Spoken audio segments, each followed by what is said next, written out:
Second, configuration.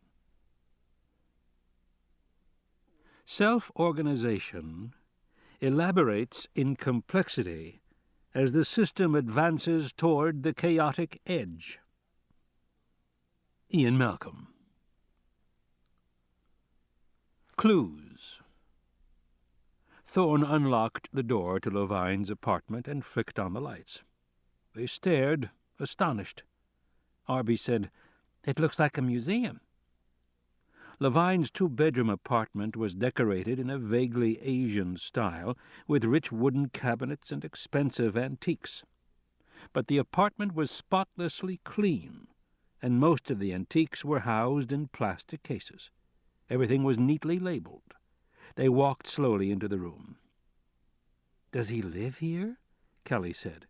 She found it hard to believe. The apartment seemed so impersonal to her, almost inhuman. And her own apartment was such a mess all the time. "Yeah, he does," Thorne said, pocketing the key.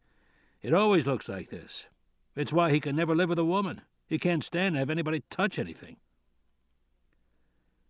The living-room couches were arranged around a glass coffee table. On the table were 4 piles of books, each neatly aligned with the glass edge. Arby glanced at the titles.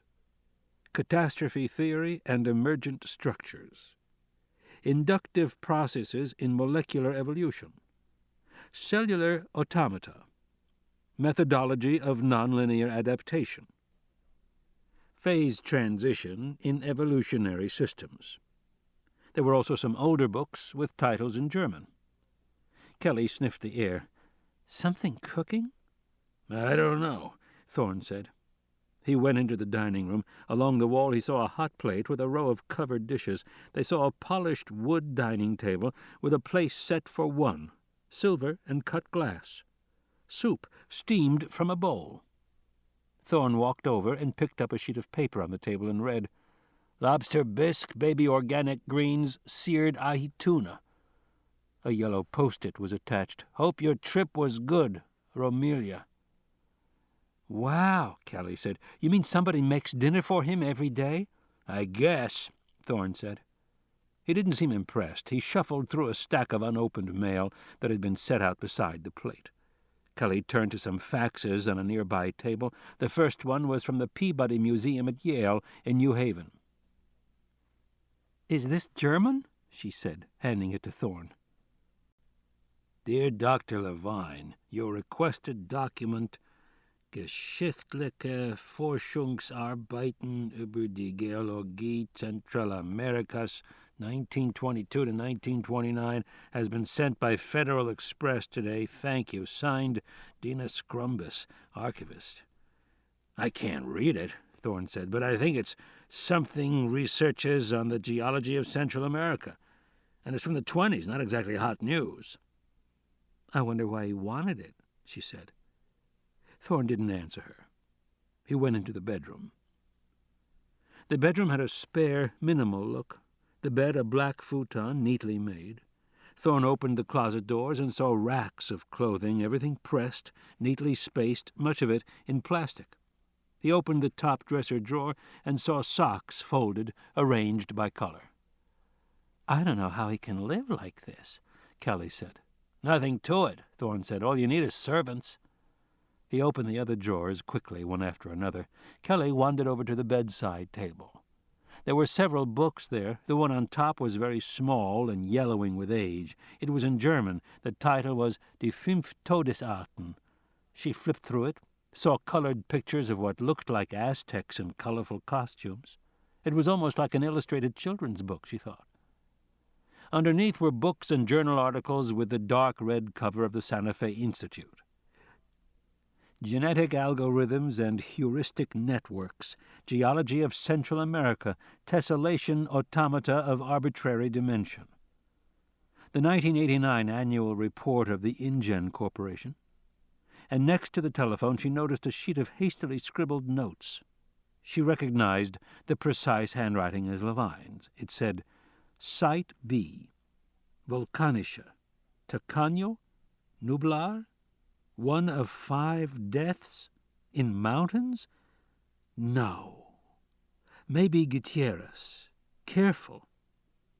Kelly said, "What's Site B? He has notes about it."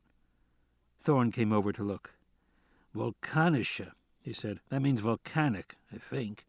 And Tacaño and Nublar, they sound like place names. If they are, we can check that on an atlas." "And what's this about 1 of 5 deaths?" Kelly said.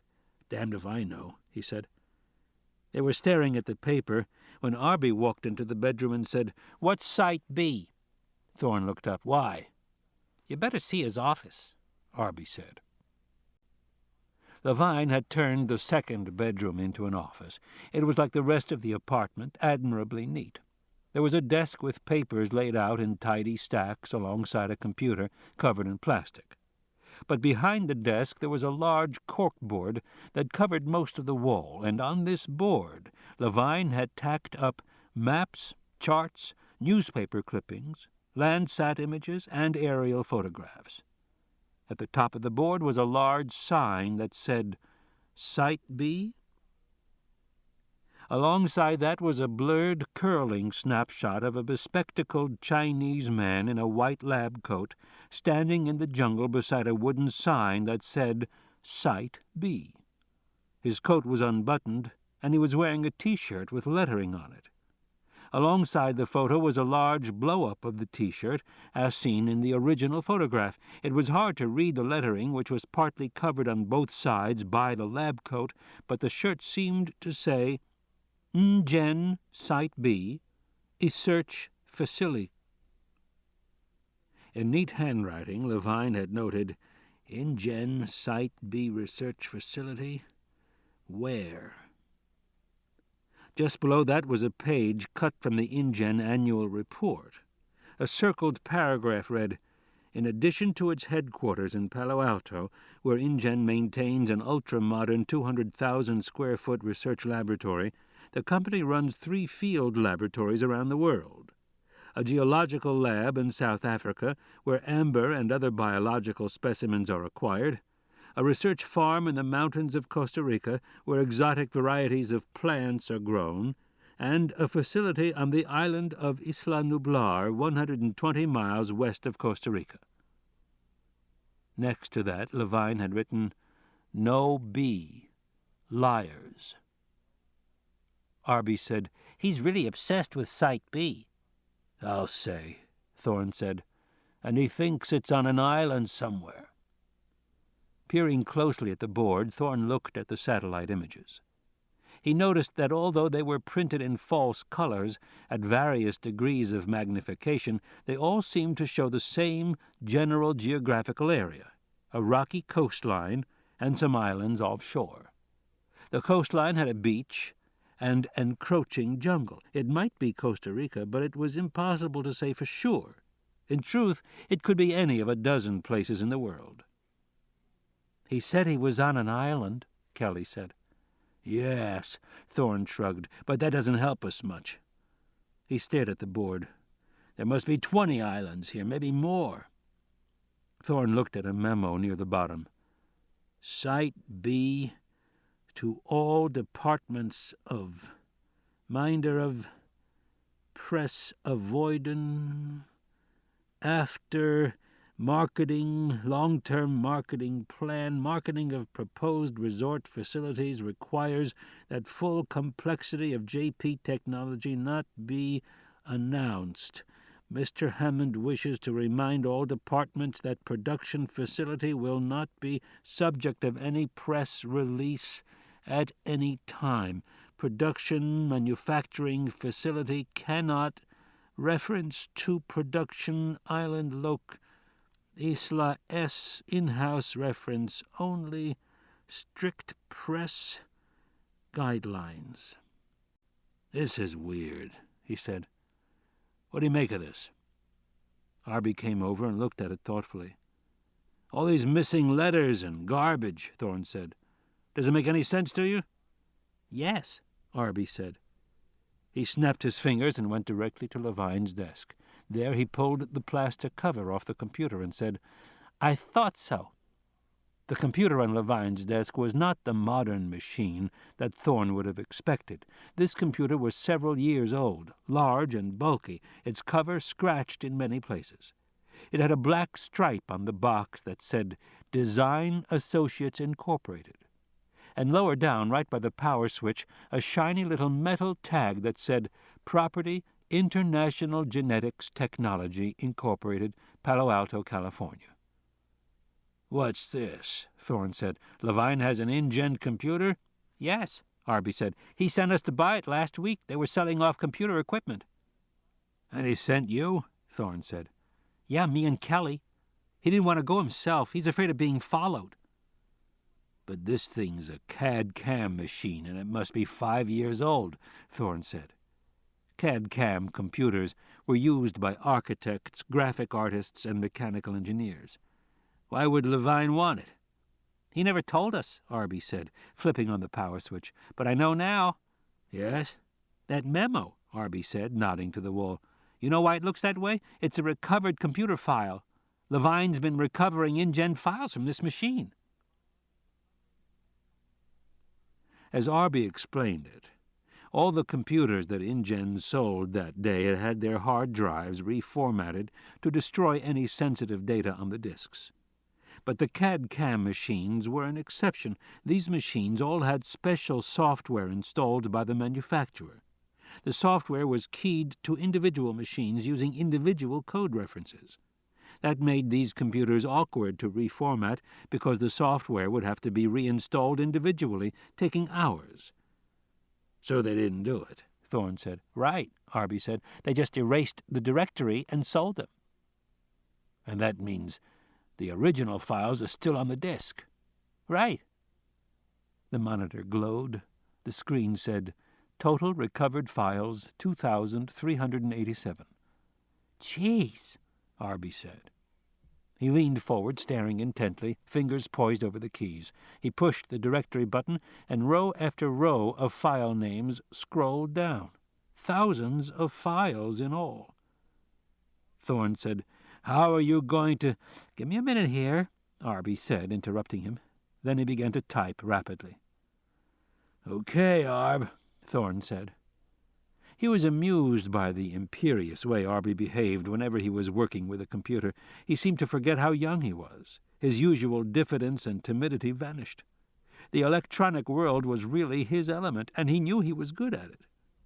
Thorne said, "Any help you can give us will be—" "Doc," Arby said, "come on. Go and, help Kelly or something." And he turned away and typed.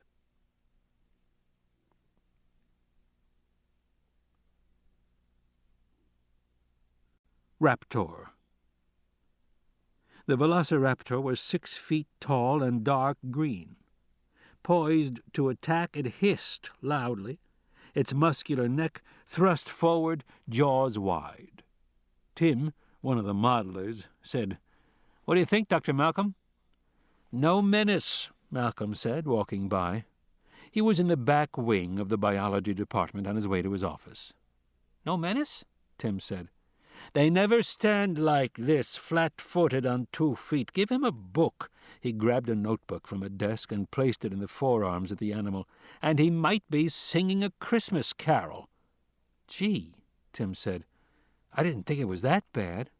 "Bad?" Malcolm said. "This is an insult to a great predator. We should feel his speed and menace and power. Widen the jaws, get the neck down, tense the muscles, tighten the skin, and get that leg up. Remember, raptors don't attack with their jaws, they use their toe claws." Malcolm said, "I want to see the claw raised up, ready to slash down and tear the guts out of its prey." "You really think so?" Tim said doubtfully. "It might scare little kids." "You mean it might scare you?" Malcolm continued down the hallway. "And another thing, change that hissing sound. It sounds like somebody taking a pee. Give this animal a snarl. Give a great predator his due." "Gee," Tim said. "I didn't know you had such personal feelings about it." "It should be accurate," Malcolm said. "You know, there is such a thing as accurate and inaccurate." irrespective of whatever your feelings are." He walked on, irritable, ignoring the momentary pain in his leg. The modeler annoyed him, although he had to admit Tim was just a representative of the current fuzzy-minded thinking, what Malcolm called sappy science. Malcolm had long been impatient with the arrogance of his scientific colleagues. They maintained that arrogance, he knew, by resolutely ignoring the history of science as a way of thought. Scientists pretended that history didn't matter, because the errors of the past were now corrected by modern discoveries. But of course their forebears had believed exactly the same thing in the past, too. They had been wrong then, and modern scientists were wrong now.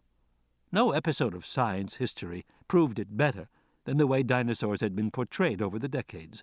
It was sobering to realize that the most accurate perception of dinosaurs had also been the first. Back in the 1840s, when Richard Owen first described giant bones in England, he named them Dinosauria, terrible lizards.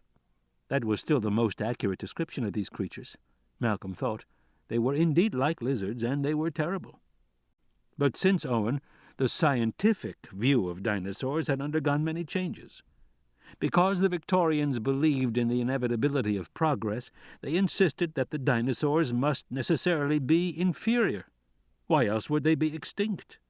So the Victorians made them fat, lethargic, and dumb, big dopes from the past. This perception was elaborated so that by the early 20th century, dinosaurs had become so weak that they could not support their own weight.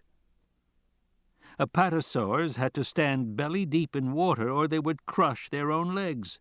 The whole conception of the ancient world was suffused with these ideas of weak, stupid, slow animals. That view didn't change until the 1960s, when a few renegade scientists, led by John Ostrom, began to imagine quick, agile, hot-blooded dinosaurs. Because these scientists had the temerity to question dogma, they were brutally criticized for years, even though it now seemed their ideas were correct. But in the last decade, a growing interest in social behavior had led to still another view. Dinosaurs were now seen as caring creatures, living in groups, raising their little babies.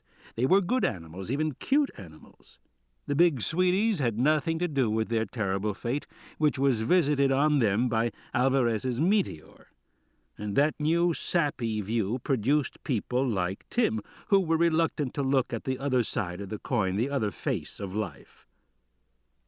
Of course, some dinosaurs had been social and cooperative, but others had been hunters and killers of unparalleled viciousness. For Malcolm, the truest picture of life in the past incorporated the interplay of all aspects of life, the good and the bad, the strong and the weak. It was no good pretending anything else. Scaring little kids, indeed. Malcolm snorted irritably as he walked down the hall. In truth, Malcolm was bothered by what Elizabeth Gelman had told him about the tissue fragment, and especially the tag. That tag meant trouble, Malcolm was sure of it. But he wasn't sure what to do about it. He turned the corner, past the display of Clovis points, arrowheads made by early man in America. Up ahead he saw his office. Beverly, his assistant, was standing behind her desk, tidying papers, getting ready to go home. She handed him his faxes and said, "I've left word for Dr. Levine at his office, but he hasn't called back. They don't seem to know where he is." "For a change," Malcolm said, sighing. It was so difficult working with Levine. He was so erratic. You never knew what to expect. Malcolm had been the one to post bail when Levine was arrested in his Ferrari. He riffled through the faxes, conference dates, requests for reprints. Nothing interesting. "Okay, thanks, Beverly. Oh, and the photographers came. They finished about an hour ago." "What photographers?" he said. "From Chaos Quarterly? To photograph your office." "What are you talking about?" Malcolm said. "They came to photograph your office," she said, "for a series about workplaces of famous mathematicians. They had a letter from you saying it was—" "I never sent any letter," Malcolm said, "and I've never heard of Chaos Quarterly." He went into his office and looked around. Beverly hurried in after him, her face worried. "Is it okay? Is everything here?" "Yes," he said, scanning quickly. "It seems to be fine." He was opening the drawers to his desk, one after another. Nothing appeared to be missing. "That's a relief," Beverly said, "because—" He turned and looked at the far side of the room. The map. Malcolm had a large map of the world with pins stuck in it for all the sightings of what Levine kept calling aberrant forms. By the most liberal count, Levine's count, there had now been 12 in all, from Rangiroa in the west to Baja California and Ecuador in the east. Few of them were verified. But now there was a tissue sample that confirmed one specimen, and that made all the rest more likely. "Did they photograph this map?" "Yes, they photographed everything. Does it matter?" Malcolm looked at the map, trying to see it with fresh eyes, to see what an outsider would make of it. He and Levine had spent hours in front of this map, considering the possibility of a lost world, trying to decide where it might be. They had narrowed it down to 5 islands in a chain off the coast of Costa Rica. Levine was convinced that it was one of those islands, and Malcolm was beginning to think he was right. But those islands weren't highlighted on the map. Beverly said, "They were a very nice group, very polite. Foreign Swiss, I think." Malcolm nodded and sighed. The hell with it, he thought. It was bound to get out sooner or later. "It's all right, Beverly." "Are you sure?" "Yes, it's fine. Have a good evening." "Good night, Dr. Malcolm." Alone in his office, he dialed Levine. The phone rang, and then the answering machine beeped. Levine was still not home.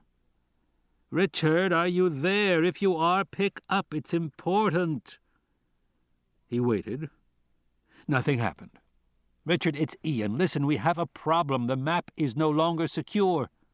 And I've had that sample analyzed, Richard, and I think it tells us the location of Site B if my—" There was a click as the phone lifted. He heard the sound of breathing. "Richard?" he said. "No," said the voice. "This is Thorne, and I think you better get over here right away." The 5 deaths. "I knew it," Malcolm said, coming into Levine's apartment and glancing quickly around. "I knew he would do something like this. You know how impetuous he is. I said to him, 'Don't go until we have all the information.' But I should have known. Of course he went." "Yes, he did." "Ego," Malcolm said, shaking his head. "Richard has to be first, has to figure it out first, has to get there first. I'm very concerned. He could ruin everything. This impulsive behavior, you realize it's a storm in the brain, neurons on the edge of chaos. Obsession is just a variety of addiction. But what scientist ever had self-control? They instruct them in school. It's bad form to be balanced. They forget Niels Bohr was not only a great physicist, but an Olympic athlete. These days they all try to be nerds. It's the professional style." Thorne looked at Malcolm thoughtfully. He thought he detected a competitive edge. He said, "Do you know which island he went to?" "No, I do not." Malcolm was stalking around the apartment, taking things in. "The last time we talked, we had narrowed it down to 5 islands, all in the south, but we hadn't decided which one." Thorne pointed to the wall board, the satellite images. "These islands here?" "Yes," Malcolm said, looking briefly. "They're strung out in an arc, all about 10 miles offshore from the Bay of Puerto Cortes. Supposedly they're all uninhabited. Local people call them the 5 Deaths." "Why?" Kelly said. "Some old Indian story," Malcolm said. "Something about a brave warrior captured by a king who offered him his choice of deaths: burning, drowning, crushing, hanging, decapitation. The warrior said he would take them all, and he went from island to island, experiencing the various challenges, sort of a New World version of the labors of Hercules." "So that's what it is," Kelly said, and ran out of the room. Malcolm looked blank. He turned to Thorne, who shrugged. Kelly returned, carrying the German children's book in her hand. She gave it to Malcolm. Yes, he said, die 5 Todesarten, the 5 ways of death. Interesting that it is in German. He has lots of German books, Kelly said. Does he? That bastard, he never told me. That means something? Kelly said. Yes, it means a lot. Hand me that magnifying glass, would you? Kelly gave him a magnifying glass from the desk. What does it mean? The 5 deaths are ancient volcanic islands, he said, which means that they are geologically very rich. Back in the 1920s, the Germans wanted to mine them. He peered at the images, squinting. Ah, yes, these are the islands, no question. Mantanceros, Muerte, Tacaño, Sorna, Pena. All names of death and destruction. All right, I think we may be close. Do we have any satellite pictures with spectrographic analyses of the cloud cover? Arby said, Is that going to help you find Site B? What? Malcolm spun around. What do you know about Site B? Arby was sitting at the computer, still working. Nothing. Just that Dr. Levine was looking for Site B, and it was the name in the files. What files? I've recovered some InGen files from this computer, and searching through old records I found references to Site B, but they're pretty confusing, like this one. He leaned back to let Malcolm look at the screen. Summary. Plan revisions number 35.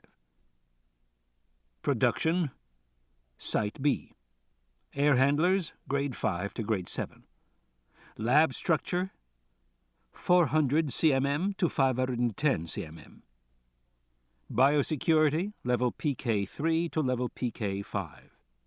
Conveyor rates, 3 mpm to 2.5 mpm. Holding pens, 13 hectares to 26 hectares.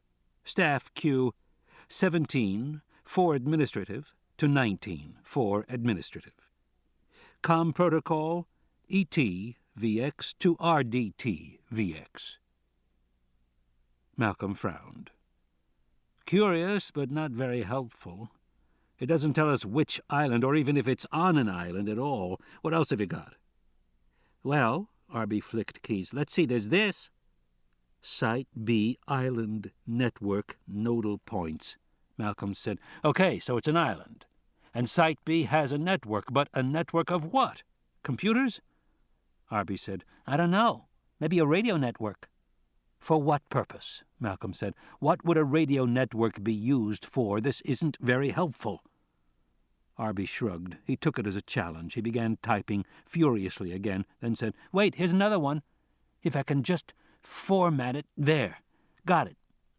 He moved away from the screen so the others could see. Malcolm looked and said, Very good, very good. Site B Legends. Now we're getting somewhere, Malcolm said, scanning the listing. Can you print this out? Sure, Arby was beaming. Is it really good? It really is, Malcolm said. Kelly looked at Arby and said, Arb, those are the text labels that go with a map.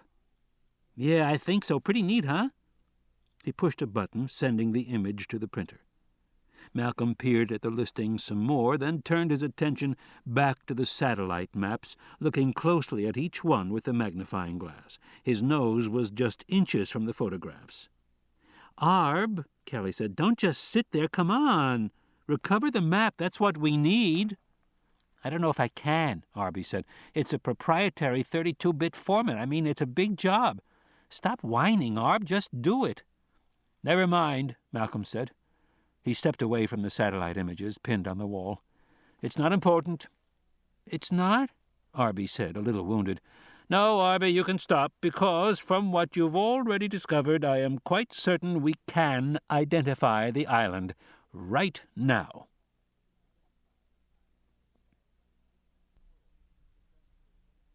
James.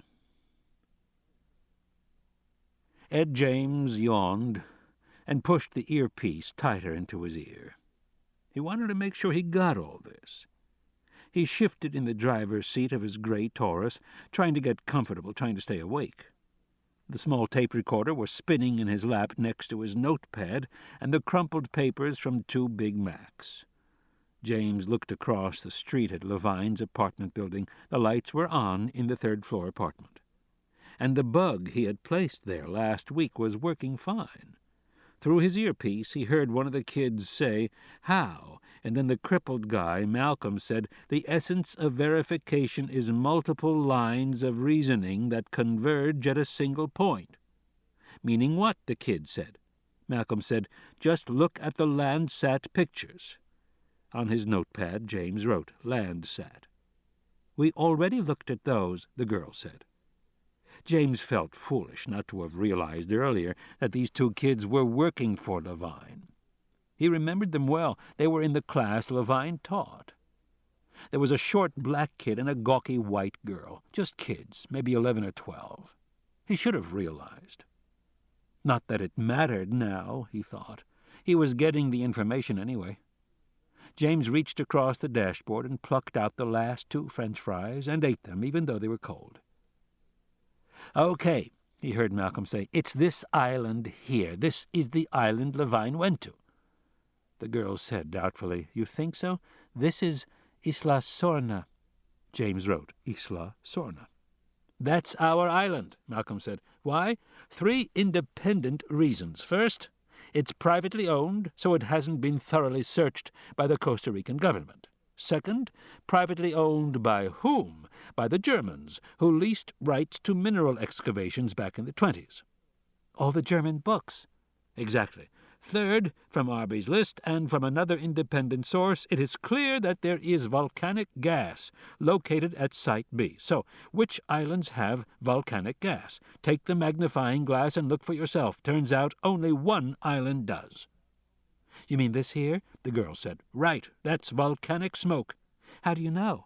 Spectrographic analysis. See this spike here? That's elementary sulfur in the cloud cover. There aren't really any sources for sulfur except volcanic sources. What's this other spike? The girl said. Methane, Malcolm said. Apparently there is a fairly large source of methane gas. Is that also volcanic? Thorne said. It might be. Methane is released from volcanic activity, but most commonly during active eruptions. The other possibility is it might be organic. Organic meaning what?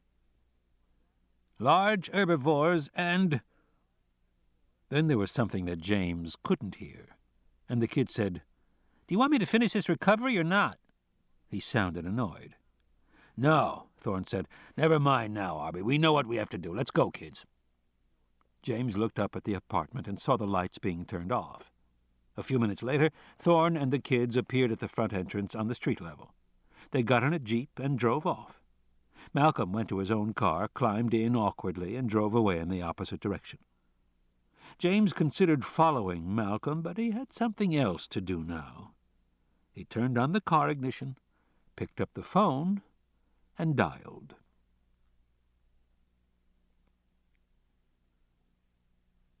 Field Systems. Half an hour later, when they got back to Thorne's office, Kelly stared, stunned. Most of the workers were gone, and the shed had been cleaned up. The 2 trailers and the Explorer stood side by side, freshly painted dark green and ready to go. They're finished. I told you they would be, Thorne said. He turned to his chief foreman, Eddie Carr, a stocky young man in his 20s. Eddie, where are we? Just wrapping up, Doc, Eddie said. Paint's still wet in a few places, but it should be dry by morning. We can't wait until morning. We're moving out now. We are? Arby and Kelly exchanged glances. This was news to them, too. Thorne said, I'll need you to drive one of these, Eddie. We've got to be at the airport by midnight.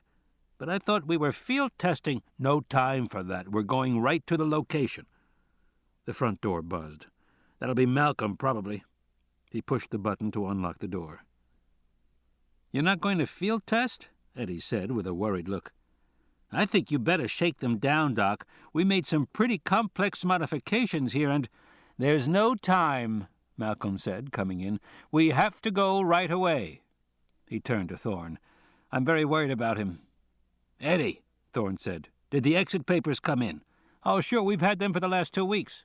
Well, get them and call Jenkins. Tell him to meet us at the airport and do the details for us. I want to be off the ground in 4 hours. Geez, Doc, just do it. Kelly said, You're going to Costa Rica? That's right. We've got to get Levine if it's not too late. We're coming with you, Kelly said. Right, Arby said. We are. Absolutely not, Thorne said. It's out of the question. But we earned it. Dr. Levine talked to our parents. We already have permission." "You have permission," Thorne said severely, "to go on a field test in the woods 100 miles from here, but we're not doing that. We're going someplace that might be very dangerous, and you're not coming with us, and that's final." "But, kids," Thorne said, "don't piss me off. I'm going to make a phone call. You get your stuff together. You're going home."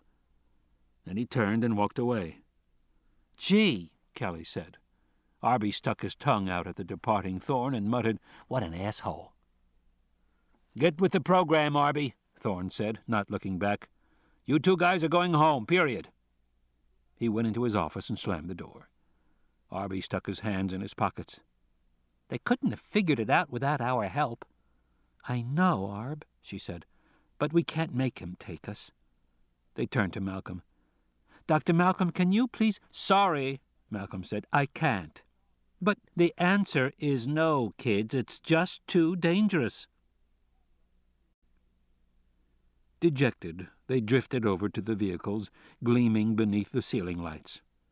The Explorer with the black photovoltaic panels on the roof and hood, the inside crammed with glowing electronic equipment. Just looking at the Explorer gave them a sense of adventure, an adventure they would not be part of. Arby peered into the larger trailer, cupping his eyes over the window. "Wow, look at this!" "I'm going in," Kelly said, and she opened the door. She was momentarily surprised at how solid and heavy it was. Then she climbed up the steps into the trailer. Inside, the trailer was fitted out with gray upholstery and much more electronic equipment.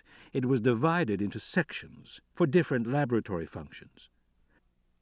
The main area was a biological lab with specimen trays, dissecting pans, and microscopes that connected to video monitors. The lab also included biochemistry equipment, spectrometers, and a series of automated sample analyzers.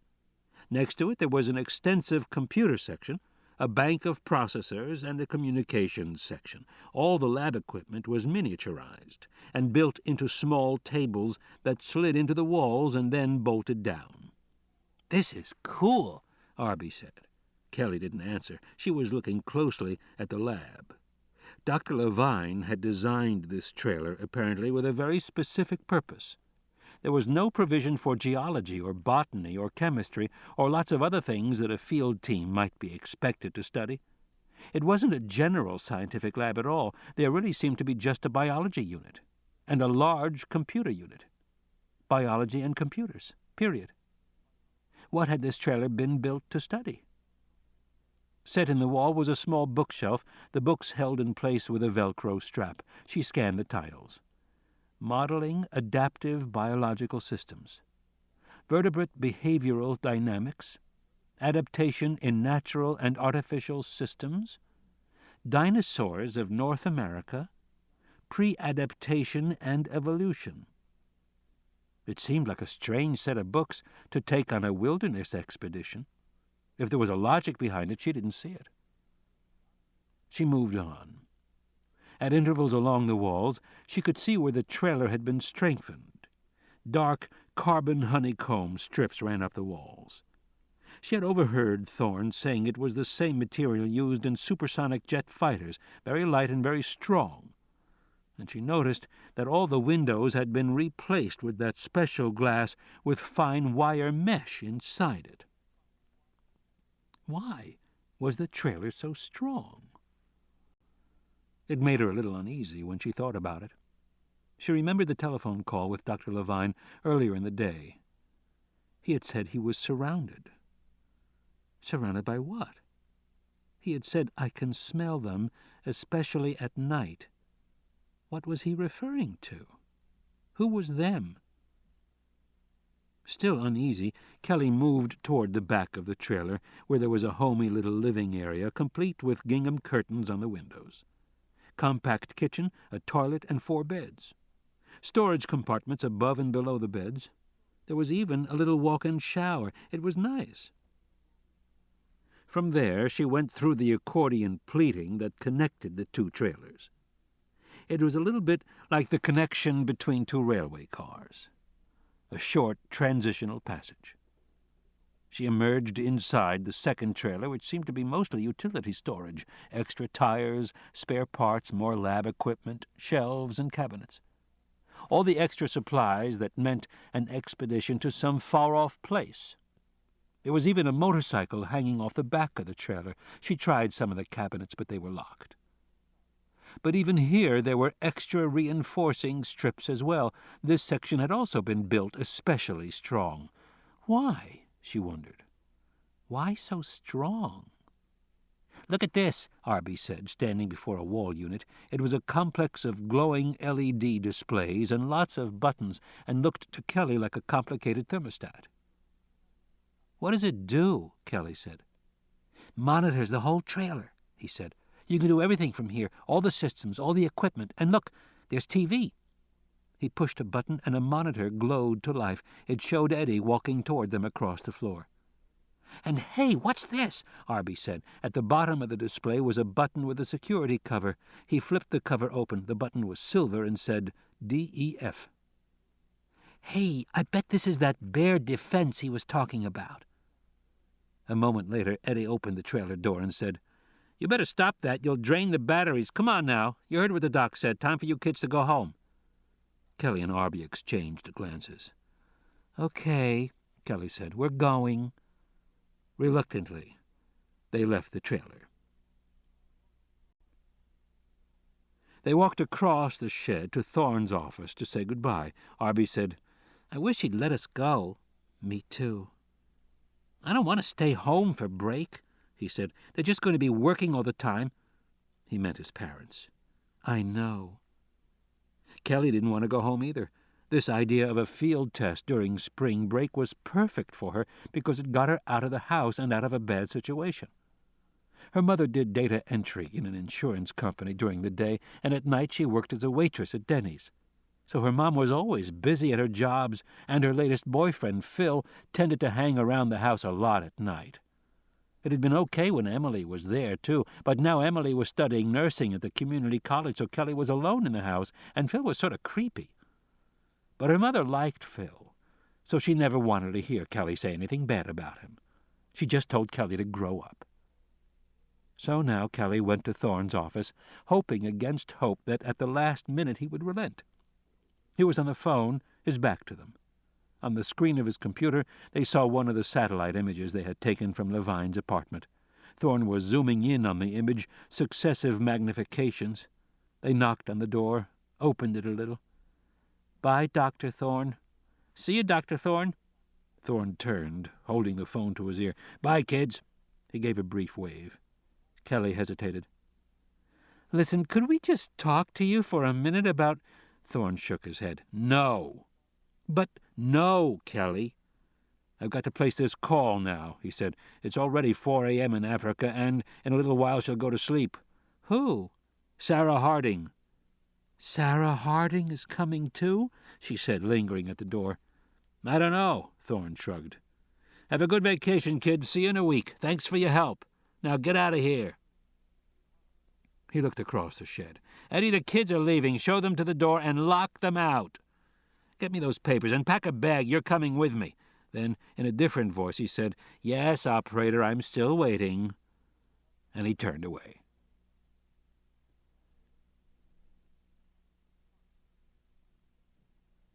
Harding. Through the night vision goggles, the world appeared in shades of fluorescent green. Sarah Harding stared out at the African savanna. Directly ahead, above the high grass, she saw the rocky outcrop of a kopje. Bright green pinpoints glowed back from the boulders, probably rock hyraxes, she thought, or some other small rodent. Standing up in her jeep, wearing a sweatshirt against the cool night air, feeling the weight of the goggles, she turned her head slowly. She could hear the yelping in the night, and she was trying to locate the source. Even from her high vantage point, standing up in the vehicle, she knew the animals would be hidden from direct view. She turned slowly north, looking for movement in the grass. She saw none. She looked back quickly, the green world swirling momentarily. Now she faced south, and she saw them. The grass rippled in a complex pattern as the pack raced forward, yelping and barking, prepared to attack. She caught a glimpse of the female she called Face 1, or F1. F1 was distinguished by a white streak between her eyes. F1 loped along in the peculiar sideways gait of hyenas. Her teeth were bared. She glanced back at the rest of the pack, noting their position. Sarah Harding swung the glasses through the darkness, looking ahead of the pack. She saw the prey, a herd of African buffalo standing belly-deep in the grass, agitated. They were bellowing and stamping their feet. The hyenas yelped louder, a pattern of sound that would confuse the prey. They rushed through the herd, trying to break it up, trying to separate the calves from their mothers. African buffalo looked dull and stupid, but in fact they were among the most dangerous large African mammals. Heavy, powerful creatures with sharp horns and notoriously mean dispositions. The hyenas could not hope to bring down an adult unless it was injured or sick, but they would try to take a calf. Sitting behind the wheel of the jeep, McKenna, her assistant, said, "You want to move closer?" "No, this is fine." In fact, it was more than fine. Their jeep was on a slight rise, and they had a better-than-average view. With any luck, she would record the entire attack pattern. She turned on the video camera, mounted on a tripod 5 feet above her head, and dictated rapidly into the tape recorder. F1 south, F2 and F5 flanking 20 yards, F3 center, F6 circling wide east, can't see F7, F8 circling north, F1 straight through. Disrupting, herd moving, stamping. There's F7, straight through, F8 angling through from the north, coming out, circling again. This was classic hyena behavior. The lead animals ran through the herd while others circled it, then came in from the sides. The buffalo can't keep track of their attackers. She listened to the herd bellowing even as the group panicked, broke its tight, clustered formation. The big animals moved apart, turning, looking. Harding couldn't see the calves. They were below the grass, but she could hear their plaintive cries. Now the hyenas came back. The buffalo stamped their feet, lowered their big heads menacingly. The grass rippled as the hyenas circled, yelping and barking, the sounds more staccato. She caught a brief glimpse of female F8, her jaws already red, but Harding hadn't seen the actual attack. The buffalo herd moved a short distance to the east, where it regrouped. One female buffalo now stood apart from the herd. She bellowed continuously at the hyenas. They must have taken her calf. Harding felt frustrated. It had happened so swiftly, too swiftly, which could only mean that the hyenas had been lucky, or the calf was injured. Or perhaps very young, even newborn. A few of the buffalo were still calving. She would have to review the videotape to try and reconstruct what had happened. The perils of studying fast-moving nocturnal animals, she thought. But there was no question they had taken an animal. All the hyenas were clustered around a single area of grass. They yelped and jumped. She saw F3 and then F5, their muzzles bloody. Now the pups came up, squealing to get at the kill. The adults immediately made room for them, helped them to eat. Sometimes they pulled away flesh from the carcass and held it so the young ones could eat. Their behavior was familiar to Sarah Harding, who had become in recent years the foremost expert on hyenas in the world. When she first reported her findings, she was greeted with disbelief and even outrage from colleagues who disputed her results in very personal terms. She was attacked for being a woman, for being attractive, for having an overbearing feminist perspective. The university reminded her she was on tenure track. Colleagues shook their heads, but Harding had persisted, and slowly, over time, as more data accumulated, her view of hyenas had come to be accepted. Still, hyenas would never be appealing creatures, she thought, watching them feed. They were ungainly, heads too big and bodies sloping, coats ragged and mottled, gait awkward, vocalizations too reminiscent of an unpleasant laugh. In an increasingly urban world of concrete skyscrapers, wild animals were romanticized, classified as noble or ignoble, heroes or villains. And in this media-driven world, hyenas were simply not photogenic enough to be admirable. Long since cast as the laughing villains of the African plain, they were hardly thought worth a systematic study until Harding had begun her own research. What she had discovered cast hyenas in a very different light. Brave hunters and attentive parents, they lived in a remarkably complex social structure, and a matriarchy as well. As for their notorious yelping vocalizations, they actually represented an extremely sophisticated form of communication. She heard a roar, and through her night vision goggles saw the first of the lions approaching the kill. It was a large female, circling closer. The hyenas barked and snapped at the lioness, guiding their own pups off into the grass. Within a few moments, other lions appeared and settled down to feed on the hyena's kill. Now, lions, she thought, there was a truly nasty animal. Although called the king of beasts, lions in truth were actually violent. The phone rang. "McKenna?" she said. The phone rang again. Who could be calling her now? She frowned. Through the goggles, she saw the lionesses look up, heads turning in the night. McKenna was fumbling beneath the dashboard, looking for the phone. It rang 3 more times before he found it. She heard him say, "Jumbo, Mizzy." "Yes, Dr. Harding is here." He handed the phone up to her. "It's Dr. Thorne." Reluctantly, she removed her night goggles and took the phone. She knew Thorne well. He had designed most of the equipment in her Jeep. "Doc, this better be important." "It is," Thorne said. "I'm calling about Richard." "What about him?" She caught his concern, but didn't understand why. Lately, Levine had been a pain in the neck, telephoning her almost daily from California, picking her brains about field work with animals. He had lots of questions about hides and blinds, data protocols, record-keeping. It went on and on. "Did he ever tell you what he intended to study?" Thorne asked. "No," she said. "Why?" "Nothing at all?" "No," Harding said. "He was very secretive, but I gathered he'd located an animal population that he could use to make some point about biological systems. You know how obsessive he is. Why?" "Well, he's missing, Sarah. Malcolm and I think he's in some kind of trouble. We've located him on an island in Costa Rica, and we're going to get him now." "Now?" she said. "Tonight. We're flying to San Jose in a few hours. Ian's going with me. We want you to come too." "Doc," she said, "even if I took a flight out of Seronera tomorrow morning to Nairobi, it'd take me almost a day to get there, and that's if I got lucky. I mean—" "You decide," Thorne said, interrupting. "I'll give you the details, and you decide what you want to do."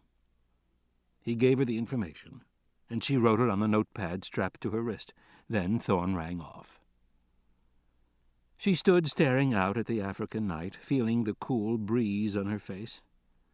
Off in the darkness she heard the growl of the lions at the kill. Her work was here. Her life was here. McKenna said, "Dr. Harding, what do we do?" "Go back," she said. "I have to pack." "You're leaving?" "Yes," she said. "I'm leaving." Message. Thorne drove to the airport, the lights of San Francisco disappearing behind them. Malcolm sat in the passenger seat. He looked back at the Explorer driving behind them and said, "Does Eddie know what this is all about?" "Yes," Thorne said, "but I'm not sure he believes it." "And the kids don't know?" "No," Thorne said. There was a beeping alongside him. Thorne pulled out his little black Envoy, a radio pager. A light was flashing. He flipped up the screen and handed it to Malcolm. "Read it for me." "It's from RB," Malcolm said. "Says, 'Have a good trip. If you want us, call. We'll be standing by if you need our help,' and he gives his phone number." Thorne laughed. "You gotta love those kids. They never give up." Then he frowned as a thought occurred to him. "What's the time on that message?" 4 minutes ago, Malcolm said.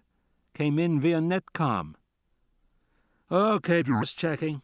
They turned right toward the airport. They saw the lights in the distance. Malcolm stared forward gloomily. "It's very unwise for us to be rushing off like this. It's not the right way to go about it." Thorne said, "We should be all right, as long as we have the right island." "We do," Malcolm said. "How do you know?" The most important clue was something I didn't want the kids to know about. A few days ago, Levine saw the carcass of one of the animals. Oh? Yes, he had a chance to look at it before the officials burned it, and he discovered that it was tagged. He cut the tag off and sent it to me. Tagged? You mean yes, like a biological specimen. The tag was old, and it showed pitting from sulfuric acid. Must be volcanic, Thorne said. Exactly. And you said it was an old tag? Several years, Malcolm said. But the most interesting finding was the way the animal died. Levine concluded the animal had been injured while it was still alive, a deep slashing cut in the leg that went right down to the bone. Thorne said, "You're saying the animal was injured by another dinosaur?" "Yes, exactly." They drove a moment in silence. "Who else besides us knows about this island?" "I don't know," Malcolm said, "but somebody's trying to find out. My office was broken into today and photographed." "Great," Thorne sighed. "But you didn't know where the island was, did you?" "No, I hadn't put it together yet." "Do you think anybody else has?" "No," Malcolm said. "We're on our own."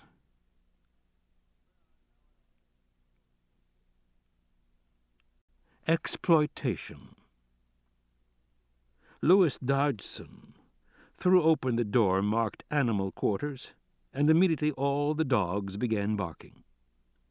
Dodgson walked down the corridor between the rows of cages, stacked 10 feet high on both sides. The building was large. The Biosyn Corporation of Cupertino, California, required an extensive animal testing facility. Walking alongside him, Rossiter, the head of the company, gloomily brushed the lapels of his Italian suit. "I hate this fucking place," he said. "Why did you want me to come here?" "Because," Dodgson said, "we need to talk about the future." "Stinks in here," Rossiter said. He glanced at his watch. "Get on with it, Lou." "We can talk in here." Dodgson led him to a glass-walled superintendent's booth in the center of the building. The glass cut down the sound of the barking, but through the windows they could look out at the rows of animals. "It's simple," Dodgson said, starting to pace, "but I think it's important." Louis Dodgson was 45 years old, bland-faced and balding. His features were youthful, and his manner was mild, but appearances were deceiving. The baby-faced Dodgson was one of the most ruthless and aggressive geneticists of his generation. Controversy had dogged his career. As a graduate student at Hopkins, he had been dismissed for planning human gene therapy without FDA permission. Later, after joining Biosyn, he had conducted a controversial rabies vaccine test in Chile. The illiterate farmers who were the subjects were never informed they were being tested.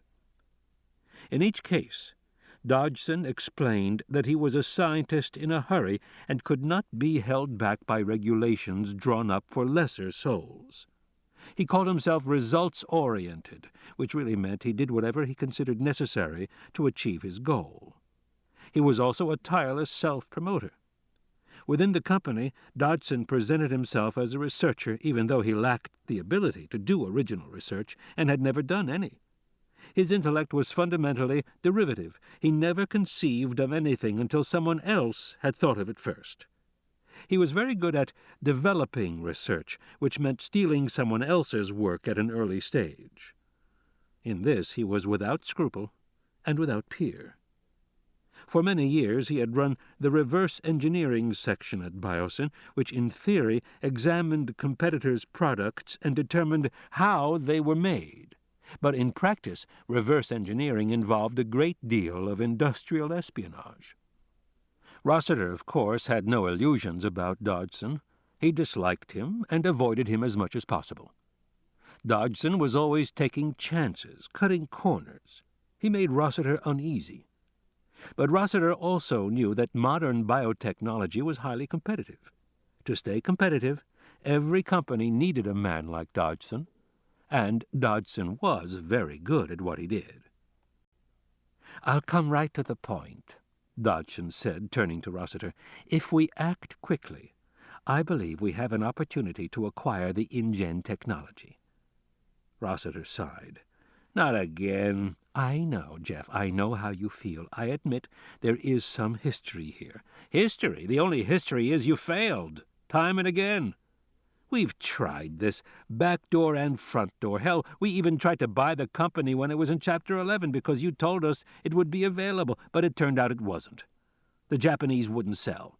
"I understand, Jeff, but let's not forget—" "What I can't forget," Rossiter said, "is that we paid $750,000 to your friend Nedry and have nothing to show for it." "But, Jeff—" "Then we paid $500,000 to that Daiichi marriage broker. Nothing to show for that either. Our attempts to acquire InGen technology have been a complete fucking failure. That's what I can't forget." "But the point," Dodgson said, "is that we kept trying for a good reason. This technology is vital to the future of the company." "So you say." "The world is changing, Jeff. I'm talking about solving one of the major problems this company faces in the 21st century." "Which is?" Dodgson pointed out the window at the barking dogs. "Animal testing. Let's face it, Jeff, every year we get more pressure not to use animals for testing and research. Every year, more demonstrations, more break-ins, more bad press. First it was just simple-minded zealots and Hollywood celebrities, but now it's a bandwagon. Even university philosophers are beginning to argue that it's unethical for monkeys and dogs and even rats to be subjected to the indignities of laboratory research. We've even had some protests about our exploitation of squid, even though they're on dinner tables all over the world. I'm telling you, Jeff, there's no end to this trend. Eventually, somebody's going to say we can't even exploit bacteria to make genetic products." "Oh, come on. Just wait, it'll happen. And it'll shut us down. Unless we have a genuinely created animal. Consider, an animal that is extinct and is brought back to life is for all practical purposes not an animal at all. It can't have any rights. It's already extinct. So if it exists, it can only be something we have made. We made it. We patent it. We own it. And it is a perfect research testbed. And we believe that the enzyme and hormone systems of dinosaurs are identical to mammalian systems. In the future, drugs can be tested on small dinosaurs as successfully as they are now tested on dogs and rats, with much less risk of legal challenge." Rossiter was shaking his head. "You think?" "I know. They're basically big lizards, Jeff. And nobody loves a lizard. They're not like these cute doggies that lick your hand and break your heart. Lizards have no personality. They're snakes with legs." Rossiter sighed. "Jeff, we're talking about real freedom here, because at the moment everything to do with living animals is tied up in legal and moral knots. Big game hunters can't shoot a lion or an elephant, the same animals their fathers and grandfathers used to shoot and then pose proudly for a photo. Now there are forms, licenses, expenses, and plenty of guilt. These days you don't dare shoot a tiger and admit it afterward. In the modern world, it's a much more serious transgression to shoot a tiger than to shoot your parents. Tigers have advocates. But now imagine a specially stocked hunting preserve, maybe somewhere in Asia, where individuals of wealth and importance could hunt tyrannosaurs and triceratops in a natural setting. It would be an incredibly desirable attraction. How many hunters have a stuffed elk head on their wall? The world's full of them. But how many can claim to have a snarling Tyrannosaurus head hanging above the wet bar?" "You're not serious." "I'm trying to make a point here, Jeff. These animals are totally exploitable. We can do anything we want with them." Rossiter stood up from the table, put his hands in his pockets. He sighed, then looked up at Dodgson. "The animals still exist?" Dodgson nodded slowly. "And you know where they are?" Dodgson nodded. "Okay," Rossiter said. Do it." He turned toward the door, then paused, looked back. "But, Lou," he said, "let's be clear. This is it. This is absolutely the last time. Either you get the animals now or it's over. This is the last time. Got it?" "Don't worry," Dodgson said. "This time I'll get them."